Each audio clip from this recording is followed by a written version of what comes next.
Hello and good morning. If I can get your attention, please. Hello and welcome. And today, of course, we are hosting community comments, which is effectively an open source for feedback. Here's where we come together and brainstorm to talk about community needs. We do this annually, and I believe this is my 4th year, if I'm correct.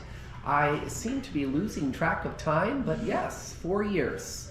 Pre-pandemic, we actually had pretty substantial gatherings. Of course, now that we are post-pandemic, we are trying to allure people in with food, free food, of course, to try to bolster the numbers here.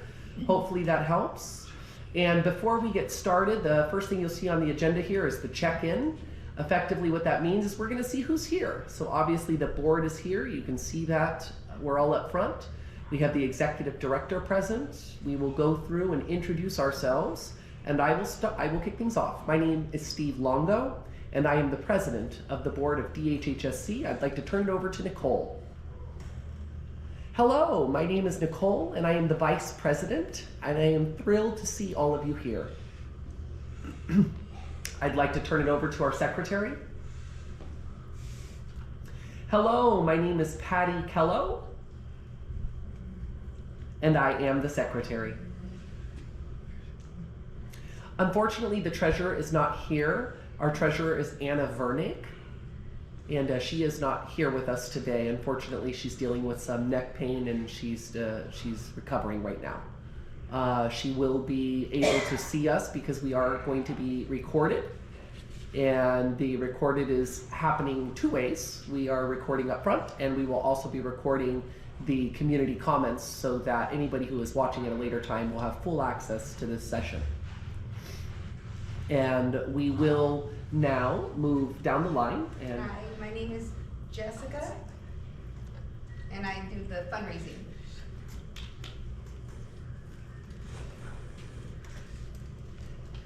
And then all the way at the end here, hello, my name is Jamie Clay, and I am member at large for the board here. And note that each of us are from different regions. It's important to understand that the Deaf and Hard of Hearing Service Center services as far as the Monterey Salinas area, all the way down to Merced, Madera, Fresno, even further south to Visalia and Kings County area. We service quite a large span of California, and so we try to recruit members that could represent those geographical regions so that we would come together and have a robust discussion. Obviously, if we have individuals that are not from those areas, we would not be able to have a full-fledged discussion. So Patty is from Salinas. We have Nicole and Jessica from Visalia. We also have a member, Jamie, from Fresno. I'm from Clovis. So we try to get a geographically diverse board so that we would be able to better serve our greater community. And the purpose of this meeting is for us to come together and observe your concerns, whether it be related to interpreting issues, general services out in the community, perhaps you have ideas that you would like to share with us, because all of that is part of the Department of Special Services, DSS, which funds DHHSC, and we provide core services to our regions, and that's why we want to come together and hear what it is that you need.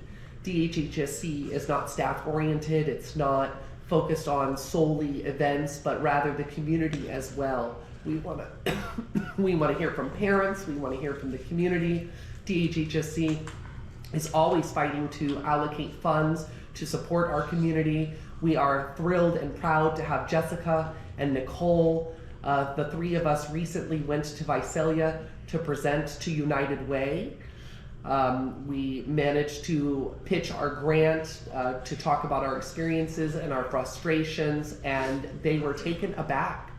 And their commentary, I remember this quite well, is that if they could, they would give us all of their funding. Unfortunately, they have to follow due process, and so we're in the process of waiting.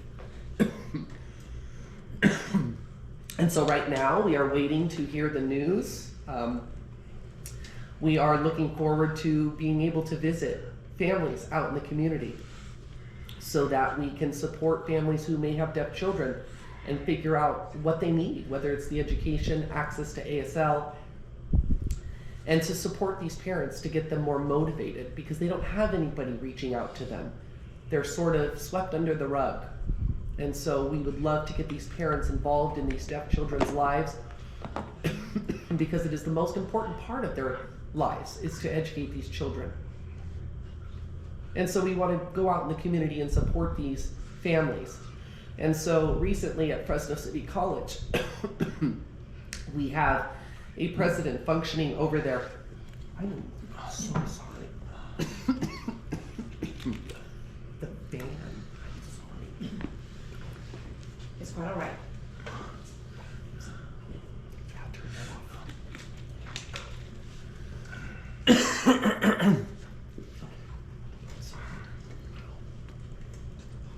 We had to turn down the fan. It was causing the interpreter to have a dry throat.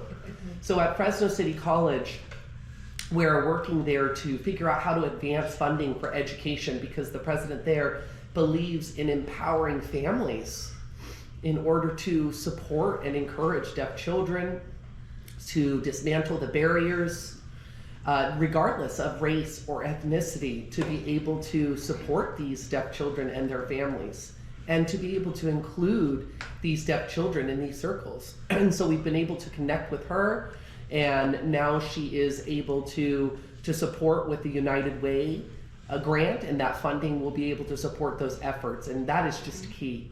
And so with that aside, I'd like to get started. Uh-oh, our PowerPoint is down. I guess I talked far too long. The PowerPoint has escaped us. So now that the board has introduced themselves, I'd like to take a look at the agenda today. And so first we will kick things off with Jesse. Jesse will give a presentation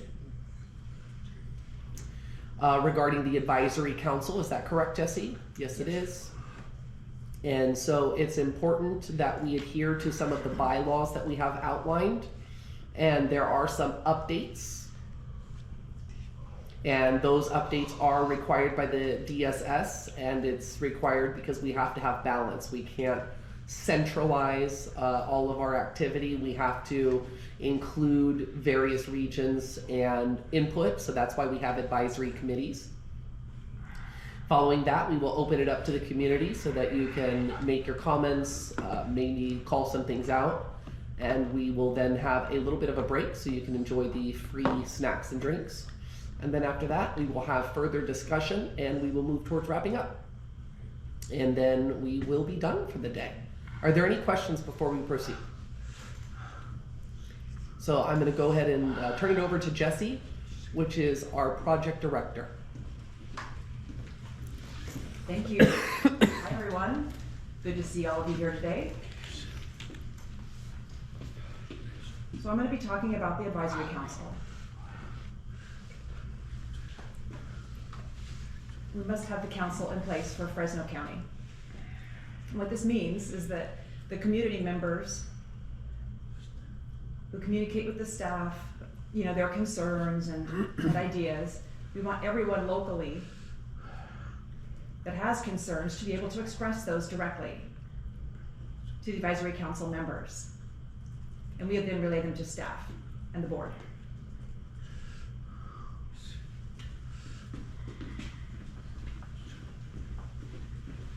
And the advisory council members are also community members with you, along with you all. And so we meet 4 times a year, and we ask if anyone in the community would like to express any concerns. And at that point, we go through and they give us their feedback. For example, access to hospitals in the area, or things that new services that we need to add, new programs that might be needed. And then we take what we've learned in the advisory council and bring that forward, and that's a very important process. The advisory council talks to us with their issues, and then we forward those to staff or communicate that to the board if it's something that would be board purview.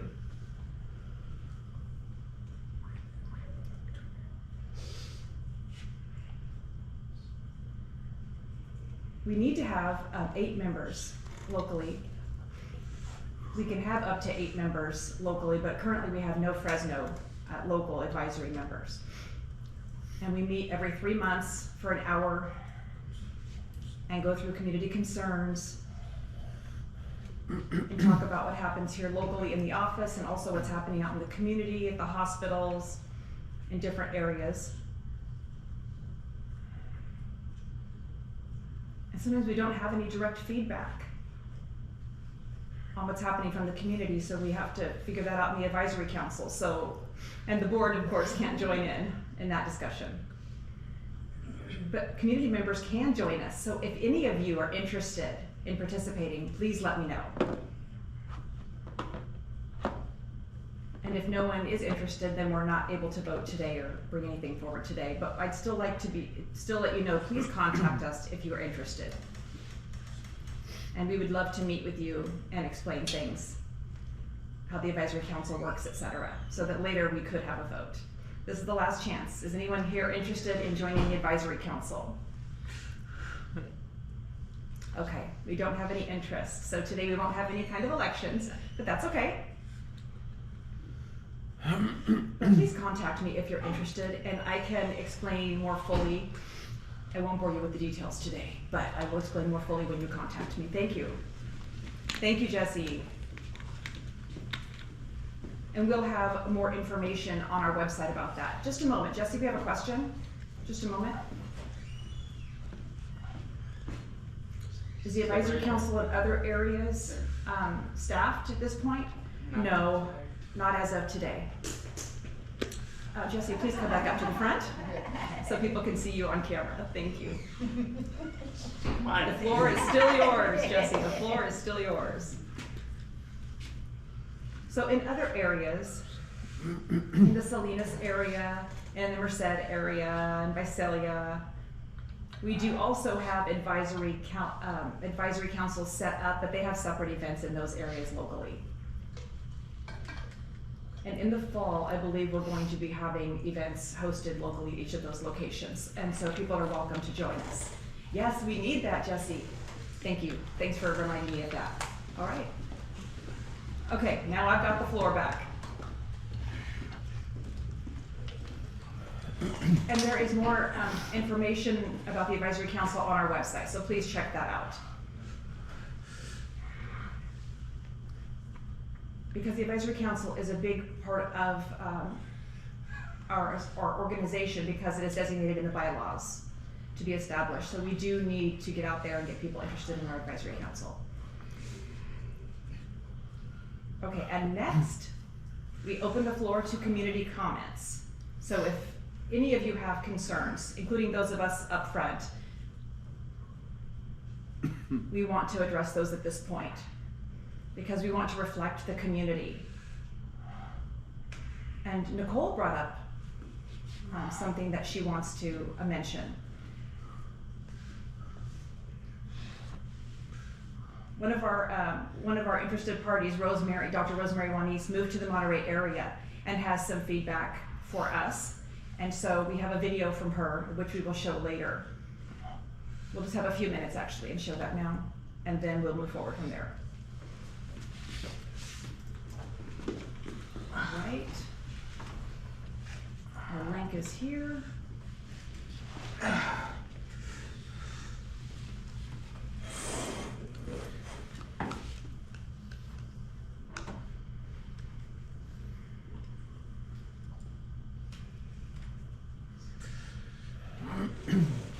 Just a moment here.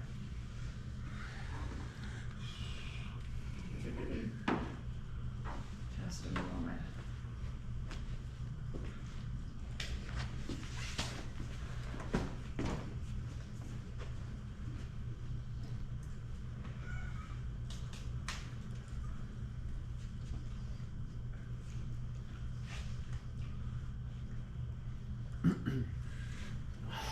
All right, here we go.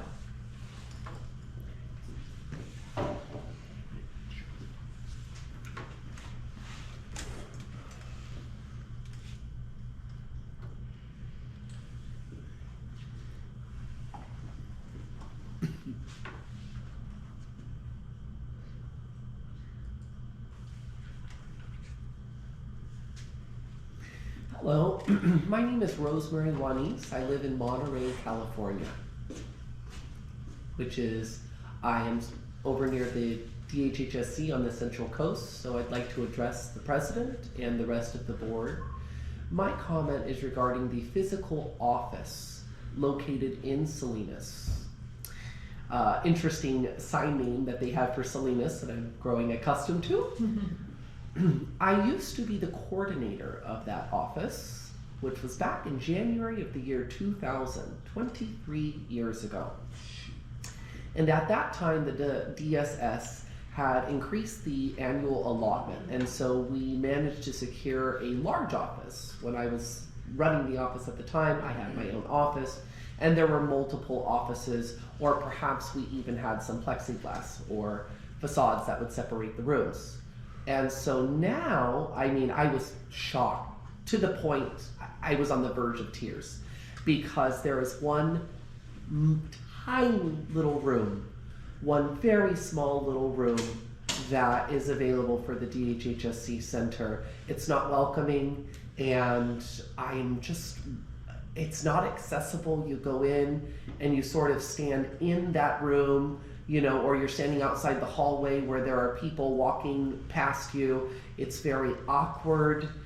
Finally, you're let into the room, and it's this cramped, uninviting place, and they can only handle one person at a time. Certainly, if they hired a second person, there would be no place for them. Where would they be able to function? They would have no sense of privacy. And across from that, there is a larger room in that plaza where there would be plenty of space for individuals to work. So staff of DHHSC indicate that people are complaining because, you know, there's a lot of noise, and when they're communicating, the hearing individuals in that plaza. And so obviously this is not an inviting space to the deaf community. I certainly do not feel that extension of invitation. It's not a place where deaf individuals can come together, or even myself can go over there and express any concerns.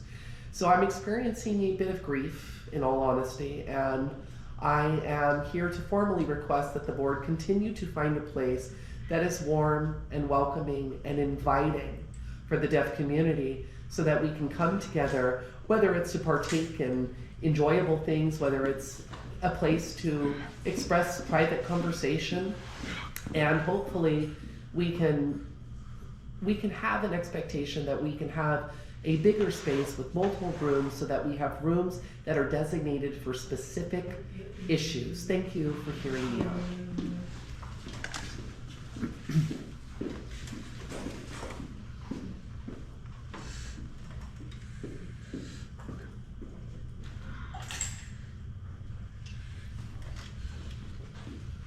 Okay, so that is one concern that was brought forth from Monterey, which is not too far from Salinas. This community member went in and saw that office, and this is an example of, again, community concerns, and this is how this works. I may not necessarily be privy to what's happening over there. I don't have a first-hand view, and so we rely on the community to bring that information forward. I think that Wayne, a staff member who was working over there, passed away, and so now we have some reconstruction to do in our approach and how we handle the DHHSC outreach office in Salinas. But again, that indicates how important it is that we hear from the community about what's going on in your immediate area. We have another comment, I believe. Nicole had indicated that she would like to discuss some issues related to interpreting. Nicole here, I'm just wondering if Michelle can have an opportunity to respond to that before we move forward. Yes, absolutely. Michelle, our Executive Director. Hello everyone, my name is Michelle Bronson. I'm the Executive Director of this office. And so we had expectations and things to do in Monterey, but our budget was cut at that time. And so we looked in Merced to downsize, and in Visalia to downsize. And in Salinas, we wanted to keep the office space that we had, but the rent kept increasing. And so we had to find the best place for each office to be located. We were able to keep this office, but rental prices in the other 3 areas require downsizing. So to the best of my knowledge, I didn't understand that the conference room that was currently being used in Salinas was such a problem. Because at the time, Wayne and Crystal, 2 of our staff members, worked closely with one another and with the clients. And then they would just go down the hall and utilize the conference room that was across the plaza there. And we didn't have any complaints. We weren't aware of any complaints. So obviously now that that's been brought to our attention, we will definitely check that out. We do understand that the office that we currently have is very small and that we don't really have a gathering space for games and activities or workshops because, for example, here in Fresno, we have our wonderful community room, which we are in at this moment, and we're able to host these types of events. And we want that to be the case in other offices, including Monterey. And so we want to have space like that for every local office. However, we realize that rents will be increasing again now that we're at the end of summer, and we'll be looking for additional office space. The DSS funding remains the same, but costs of rents are increasing, and therefore that is the reason we're having this kind of situation. So having this area for staff is very important, and taking care of our staff is very important to me. So I will definitely take care of the staff members that we have and make sure that we have office space available to them, but the amount of office space that we have, I'm not able to control always. But even if we have to utilize schools and partner with different community resources, we can definitely do that, because I want to take care of our staff. And I want to make sure that we have space available for them to meet with folks in the local areas. It would be great to have bigger offices and better signage, but we'll have to see if we can make that happen. We'll have to see. In Merced, we have 1 staff member. In Salinas, we have 1 staff member, Crystal. And so we have 1 person available when someone rings the doorbell to come forward and let people in. So, you know, it's the same type of thing. In Merced, they have 2 staff people there. And so that's why we have, you know, the offices are not as welcoming maybe as we would like them to be, because people just have to ring the doorbell and wait for the light to come on and people to answer the door, because they're not in the safest of areas. But if we need additional signage, etc., we can definitely facilitate that. We have to face the challenges that are confronting us, but we want to keep our staff at the forefront and keep them safe. Thank you, Michelle. That is right. It is critical that we take care of staff. Staff are hard to come by. They're not easy to replace. And so buildings come and go, and of course, cost of leasing is very, very high. And in metropolis areas like LA, it's particularly more difficult. Homelessness is increasing. Individuals are struggling to support themselves and to survive. It's a sad situation in the state of America. And so hopefully things will be resolved at some point, but of course that's up to the government and the people far above us. And so coming back to community comments, again, it's open eyes in response to that question. If something comes up where it's a better opportunity to move, I have full faith that Michelle will take advantage of that opportunity. But for now, we have to work with what we have until we find a better situation. So thank you for your response to Rosemary, Michelle. And again, I really appreciate that Rosemary came forward with that commentary, because it's good to understand the situation that's happening. But of course, it's almost impossible to immediately resolve that issue right now, because with the limited resources and spaces available, we're going to have to utilize what we have until something better presents itself, because it's better than having nothing, right? Okay, at this time, I'd like to open it up to the community. If there's anybody who is present that would like to make some commentary, perhaps something has come to mind. Anybody at all? So I know that Nicole has some concerns regarding interpreting issues. I've noticed myself that interpreters, in terms of just available interpreters, seem to be on the decline. You know, just out in the field in general, it seems to be diminishing. We don't know where interpreters are going. A lot of them are going to work for Sorensen and Purple. We are aware of that, but we're not sure where exactly it is that they're going. So there are concerns about that because we are at an all-time need for interpreters. For example, at Fresno City College, they're in a dire need for interpreters. They are not able to recruit. There are other institutions that are not able to recruit interpreters. It seems to be a trend on the rise, and so there are issues regarding that. Hospitals are resorting to VRI, video remote interpreting, where they have interpreters placed on a screen that they are utilizing on a mobile pedestal in order to provide interpreting services. Unfortunately, network connection is very inconsistent, and so the connection to the interpreter isn't great. And interpreters are not demonstrating the appropriate skills to interpret in those settings. They're not certified, they're unqualified. We need interpreters who are certified, who have demonstrated those minimum competence skills. We are finding that these interpreters are located in states where they do not require any kind of credentialing, and they are being utilized in hospital rooms all across the country. And so deaf consumers are not understanding these interpreters, and effectively their time is being completely wasted. Doctors are unable to assess this situation because they don't know American Sign Language, and deaf consumers ultimately don't have the ability to advocate for themselves beyond what they're experiencing because of lifelong experiences of not being able to speak up and get the appropriate services. And so, in effect, alerting these hospitals that they're not utilizing qualified interpreters is very difficult because there are no rules, there are no guidelines, there are no laws in place to manage this situation. So VRI has kind of swept in, and these hospitals are none the wiser. These doctors do not know what's going on. I wish the National Association of the Deaf would have gotten more involved preemptively about VRI services being utilized countrywide. Unfortunately, they are very busy taking on numerous lawsuits, discrimination suits, serious things. Howard at NAD recently told me that they have a stack of lawsuits mile high.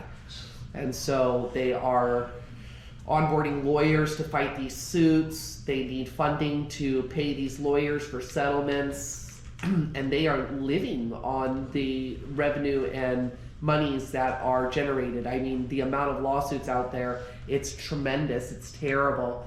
Americans in general need more training and understanding on how to prevent active discrimination.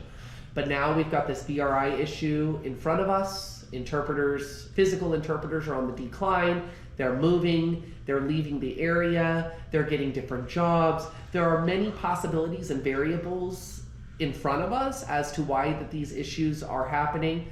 However, specifically, perhaps you might have a better understanding of how we can bolster our interpreter ranks here. Is it an issue of pay? Is it an issue of benefits? What is it exactly?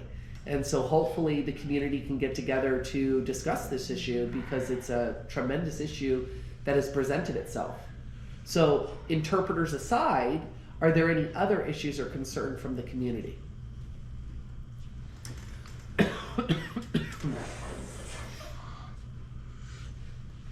Okay, I'm gonna step up here and sign for myself here and present to you all directly. This is our Vice President, Nicole. Hello. I would like to clarify the information being presented about the interpreters. I understand that the interpreters are in scarce supply at the moment. Just a moment, please.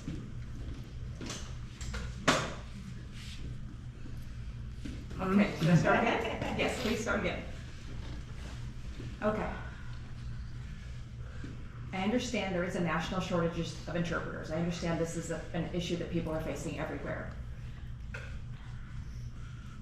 But in the last few months, in this community, I've just seen and heard so many things, myself included, where really interpreting agency in the area like DHHSC has noticed a real struggle to find interpreters to fill jobs that we have.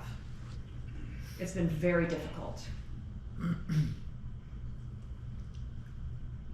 Deaf patients have shown up at doctor's offices and don't have an interpreter available for the appointment, or that we're looking for an interpreter and we happen to find one at the very last moment.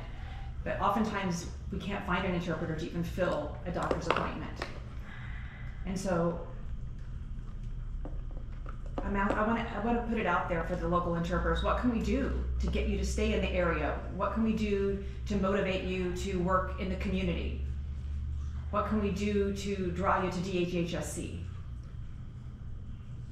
And what are your frustrations? We want to know and see if we're able to lessen those frustrations and address the issues that you might be having. I just like to know what's on the interpreters' minds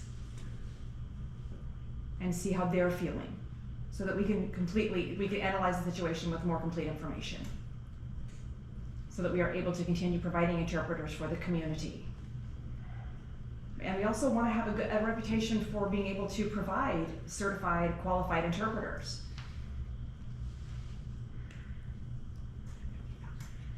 And we value the interpreters very much. And we want to partner with you and figure out how we can resolve this situation. Because I've noticed that there are a lot of interpreters leaving the area. I understand, the economic situation isn't the best. I understand to need to go where the work is available. I understand all of those issues. However, I just want to see how we can get interpreters locally to stay and be motivated to work in this area.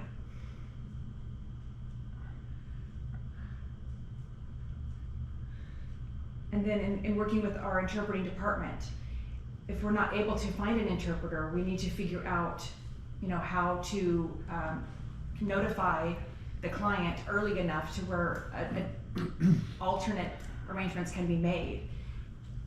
And we want to make sure that we are supporting the clients, even if we have to have VRI as a backup. Because when a person shows up for a doctor's appointment expecting an interpreter and there is no one there, it's very difficult. It's very awkward. They don't know always what to do in the situation.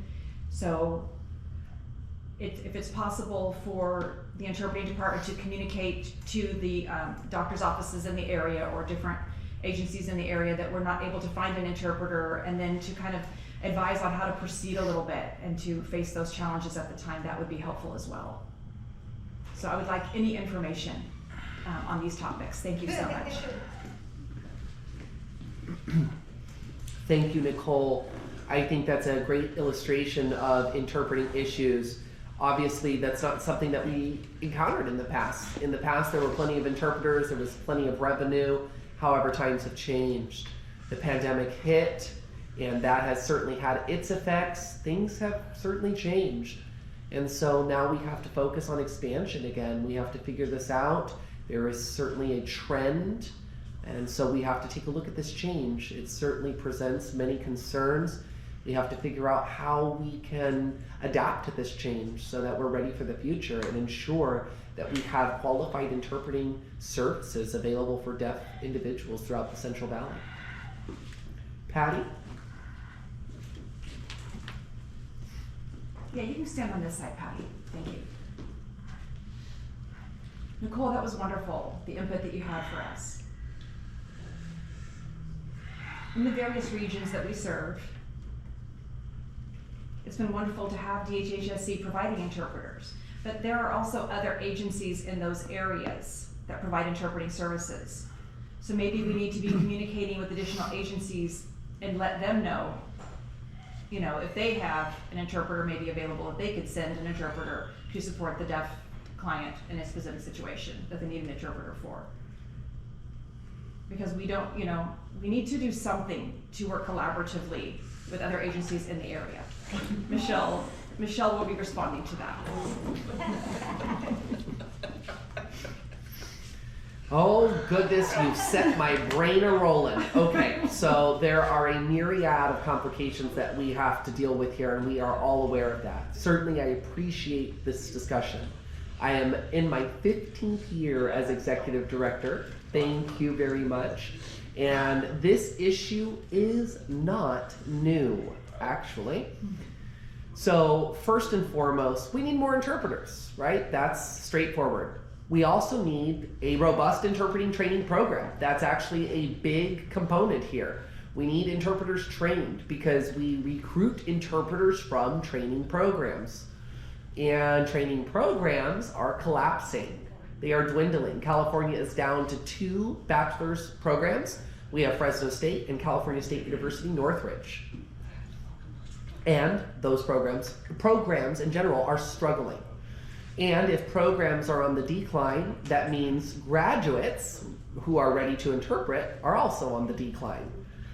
And also those who are actually ready post-graduation, that number is even smaller because not everybody is ready to interpret post-graduation. And so that within itself presents a number of barriers. And over the past few years, I've had conversations with individuals. I've gotten some wonderful ideas to support with recruitment. It is going to take some work. We're going to have to figure out how to recruit college graduates. Previously, we have tried to hire interpreters who are already experienced and already qualified. That has always been the goal. However, we realize that we have to get our hands in the dirt. We are going to have to support these green interpreters who need the support in order to bridge from graduation to competency. So we're going to have to partner with these interpreters, and I wish I could say that we could guarantee amazing top-of-the-line interpreters from the get-go, but unfortunately we're going to have to get our boots on the ground. We're going to have to recruit newer graduates. We're going to have to develop a mentorship approach.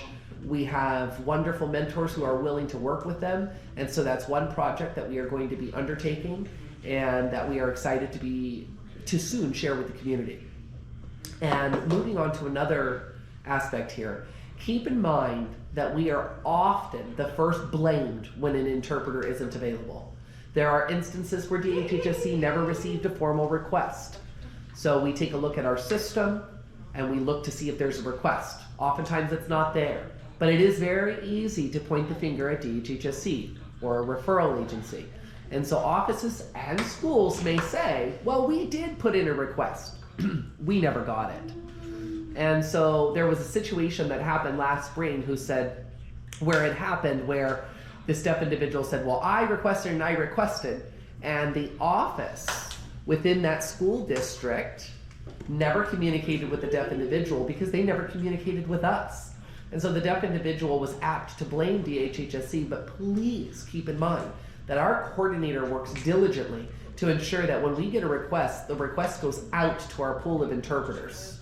Interpreters being available is already a challenge, but our coordinator goes above and beyond to reach out to the interpreting pool to ensure that there is coverage. And ultimately, we might be able to get coverage. Ultimately, we might not be able to get coverage.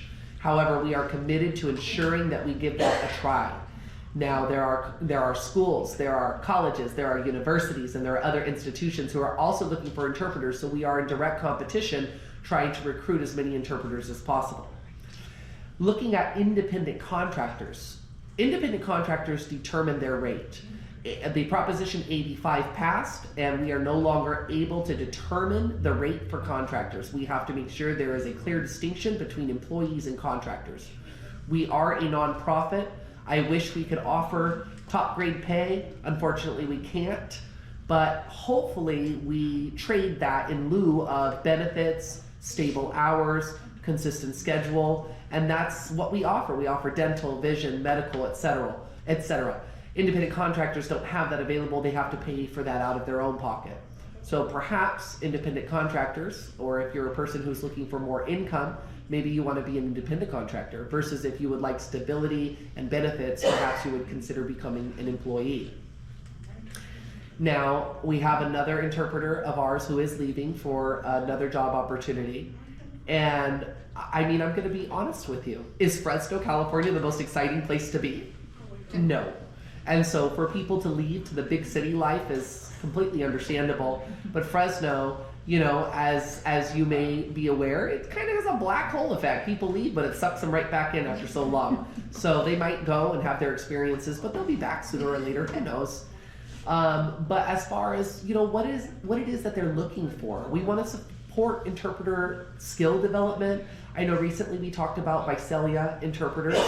So trying to get interpreters in Salinas, interpreters in Visalia is incredibly difficult. There is in fact another agency who provides interpreting services.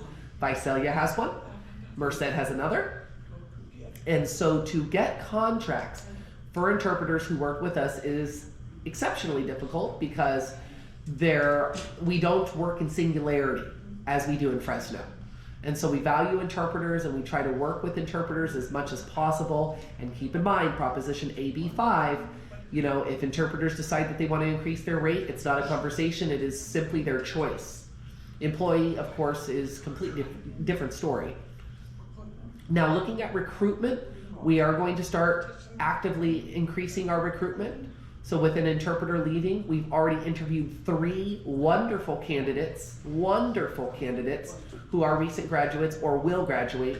And so I'm excited to see that these doors are opening, these opportunities are being created. But a guarantee is not something that we can do.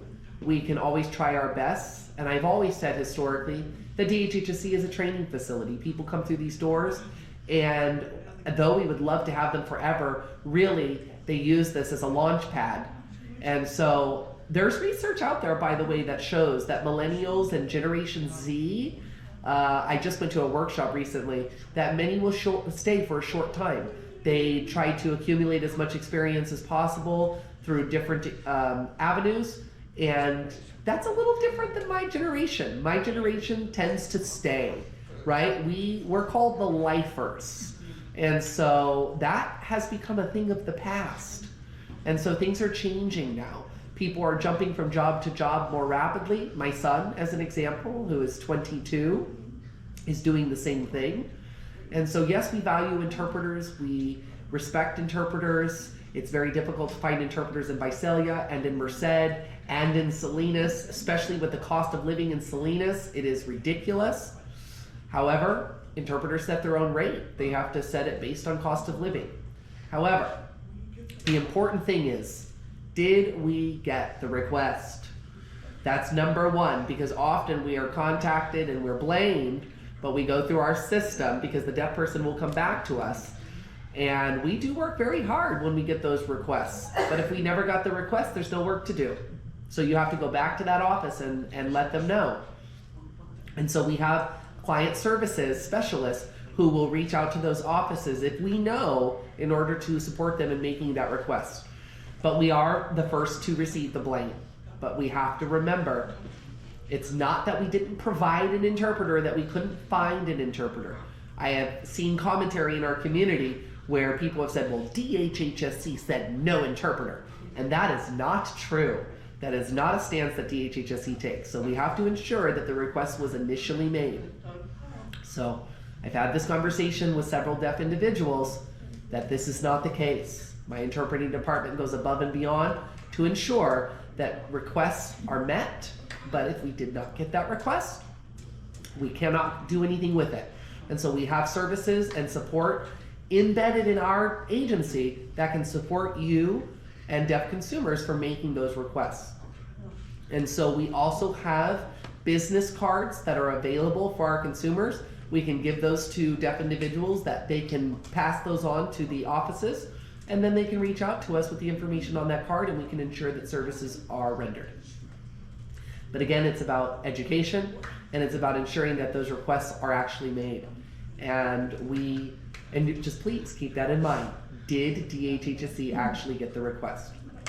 Now, looking at last minute requests, it's not always easy to get those filled. Or perhaps you have an interpreter who became sick, or they had to back out. Or sometimes we have, deaf consumers who didn't show up. We're all human. Things can certainly happen. Absolutely. And to add to that, which may be some good news actually, Fresno City College is working on establishing an interpreting program as well. They've hired a few new staff members in their ASL department.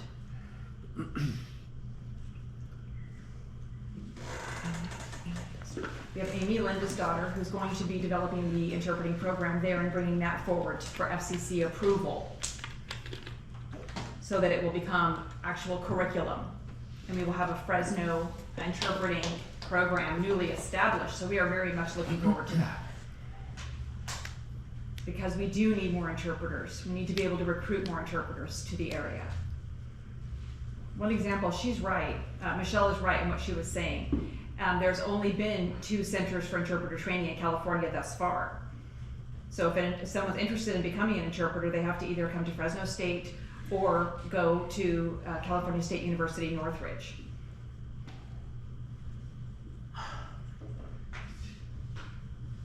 So CSUN and FSU are both universities that offer a 2-year program and have. In Fresno here, we actually have a 2-year program at Fresno City College and a 4-year program at Fresno State. And once they pair up and are able to work together and collaboratively, then it will be a really big step up for the interpreting community. And it will enhance Fresno's ability to recruit those that are interested in interpreting, and also to mentor those interpreters who we label as, quote, green or new graduates. They need training so that they can become top-notch interpreters. And so it's going to be really great to be able to work with Fresno City in conjunction with Fresno State to enhance their program. Because Amy is a phenomenal interpreter in the area, and she is developing that curriculum for Fresno City. Do we have anything else? Jamie's saying, no, I don't have anything else. I think we have another question here from Patty. I'd like to add something, please. Yeah, Patty here. So I was thinking about something. So we also have Ohlone College, which is not too far from Fremont, and they have an ITP there. And I seem to recall that a few years ago, RAD upped the requirements to become certified to a 4-year degree.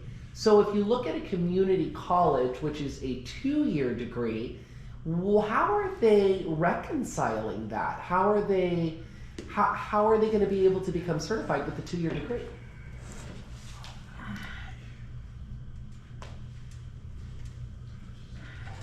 Correct. RID has their rules and regulations. But it doesn't mean that interpreters are forced to go to just the 2 institutions that we have available. There are multiple tier 1, 2, and 3 schools, and RID has a certification system for the interpreters that go through the training programs. And then locally, we train interpreters in our college programs.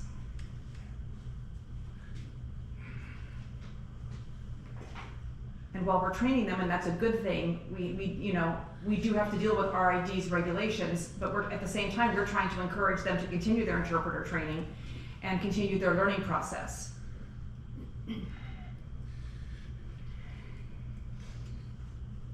So it's a reciprocal process, and we have to keep encouraging them. We don't want them to give up at the community college level when what they're needing is a 4-year degree, but it's a reciprocal process.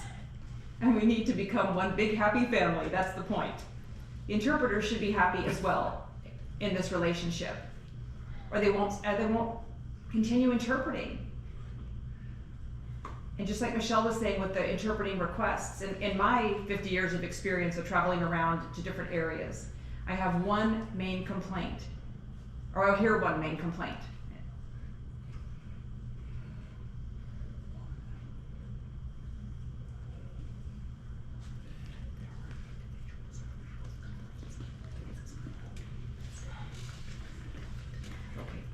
For clarification, there are individuals that have complaints, but we have to really delve into that and investigate each complaint and make sure that we're providing better services to those in different areas.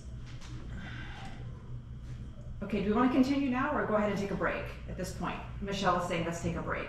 Okay, let's take a brief break for our food and drinks. Enjoy. We'll take a break for about 10 to 15 minutes and then come back together. Yeah, 15 minutes will be good. Oh, thank you. And it's okay if you go the route of hearing aids or assisted hearing devices, but the point is that they have to get access to language.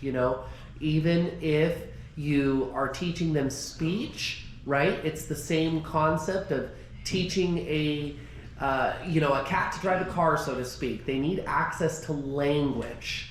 They may not be able to hear completely, during their entire lives. And so it's not about teaching them English or how to speak, it's about teaching them language. And ASL is a language, and that's why we just had this discussion with United Way in order to support families who have deaf children, in order to give those deaf children access to American Sign Language. They will not succeed without exposure to language, and it is critical that they're exposed to that language early on in their lives. Because what happens is they're not going to get that exposure for those children without the support, without that advocacy, and without that education. And that's happening in Fresno and Visalia and all over. Jessica, you'd like to add? It's important, you're right, because right now my kids are getting bullied, and so now they're confident enough to know themselves, and they know that mom's there for them, so they don't care. And that's important, that's true. The bullying issue is really big right now. I mean, it's for everyone, hearing or not hearing, but my kids get a lot of that because of their hearing aids. So you're right, yes. Yes, and now in the school systems, you know, they've got these mottos all throughout California, and it is bullying will not be tolerated. And even though this motto is all throughout these counties, what happens is children may be bullied and they keep it to themselves, and we don't want that to happen. We don't want anybody to get away with bullying, because that will only egg on the bullying. It'll just get worse. Now you're seeing shootings and fightings and all sorts of things because issues are not being resolved early on. Children are becoming accustomed to bullying as they grow up, but we have to address the bullying so they have an opportunity to become healthy adults later. I've got something I'd like to add there. Oh, let me stand over here. My fourth son went to school and had a problem that I didn't know. He said he wasn't understanding what the teacher said until 10th grade.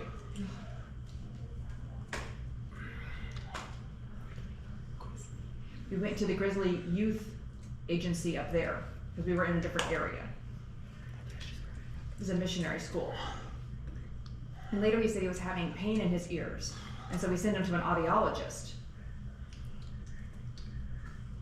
And we hadn't realized that he had become hard of hearing. He grew up in school and never said a word to us about not understanding things clearly. And we finally found out much later.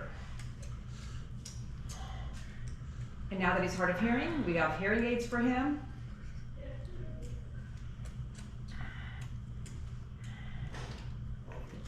And then he was transferred to a school in southern LA, and so he's able to thrive there, where he was embarrassed and bullied in this area. And so now, whenever he has issues with the hearing aids or whatever, they make sure to accommodate him. And my son is proud to be hard of hearing. And I asked him if he is sad or happy about the situation. He says, no, I'm hard of hearing like my mom. Aww. That just gave me chills. I'm happy that the school found out and that things were done to help him when other mainstream schools didn't even recognize the issue. We have to speak out. We can't just keep it quiet, because the school will think that the kids are okay if they don't say anything. Yes, I agree with you. I was unaware until he had grown up from kindergarten through 10th grade. I was absolutely shocked when I found out that he was having an issue.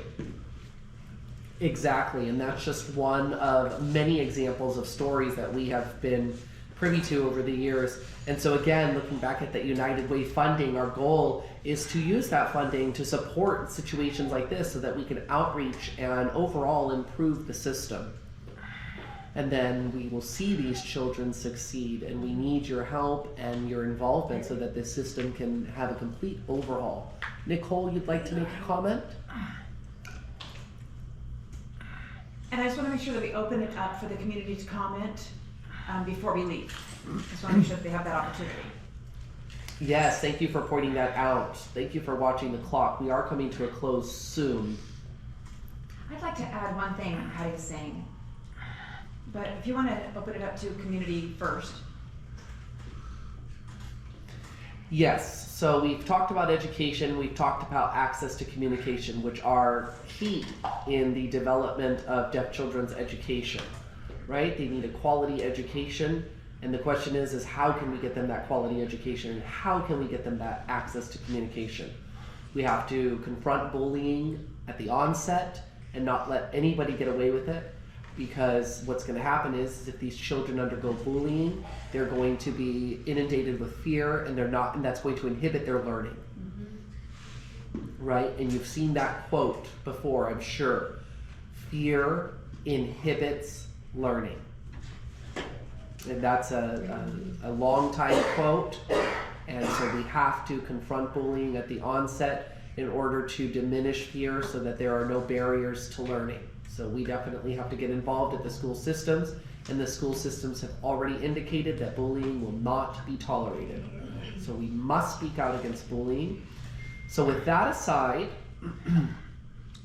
talking about the potential of hosting an auction at our next meeting, the board will certainly get together and discuss those details. Of course, you know there's a big event coming. Does anybody know what's coming? Of course, Alex would know what the event is. It's VDF, the Valley Deaf Festival. So it's starting to come back. Of course, the pandemic has really taken its toll on the VDF, but we're seeing an increase in the numbers. Last year was a good event, and we're hoping that VDF this year is even better. And it's a great mark of recognition for DHHSC. It's a great opportunity for the community to see DHHSC, to come together, to have great conversations, enjoy good food, to network, to do some PR, and all of the things that you can do at VDF. Last year, the place that we booked was quite big. Did you like that place? Yes. Yes. Very roomy. It was wonderful. Wonderful. Yes. Everybody seemed to like it. So the intention is we are going to retain that venue, even though Michelle has recently informed me they are upping the price, but we're going to go ahead and pay that price. We definitely don't want to start looking into other venues that may be around the same price, but not have the ease of parking and space.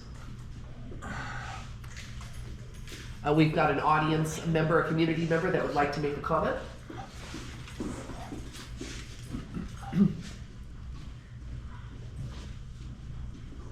I've been coming here for many years. Oh, give them your name, please.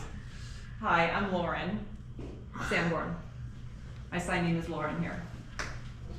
I'm married to Alexander. Anyway, back up to what I was saying here. I've come to events here for many years. And I know that we like to collaborate with different organizations and things. So my suggestion is maybe once every 3 months or so, we go to Salinas and host an event there, or Visalia, and that might be a way to draw more people and work collaboratively in the different locations where we have offices. And it might be an opportunity to change things up and to garner more community interest. And so that people aren't feeling alone in those areas where DHHSC has a smaller presence. It'd be an opportunity also for community to gather together and be able to speak out. Thank you, Lauren, for that comment. That is something that I believe Nicole had mentioned in the past, that perhaps we could sort of field the other areas and maybe have an event or two in Visalia and something in Salinas, or maybe even send us out there just to sort of experiment and get feedback so that we can engage with the community rather than expecting them to come all the way out here. This way we can sort of ascertain a more direct pulse on what's going on over there. So that's something that we've thought about. I think that would be a great idea, just maybe like 2 or 3. So we can even carpool as we head over there. Go together as a group to support our offices in other areas. It would be great to be able to go to Visalia or Salinas. Absolutely, carpooling is a fantastic idea. We can just rent a party bus. There we go. Okay. So those are certainly great ideas. And as we are nearing the end of our time together, oh, Patty, you'd like to make a comment. So let's turn the things over to Patty. Hello again. A few people in my area, which is Salinas.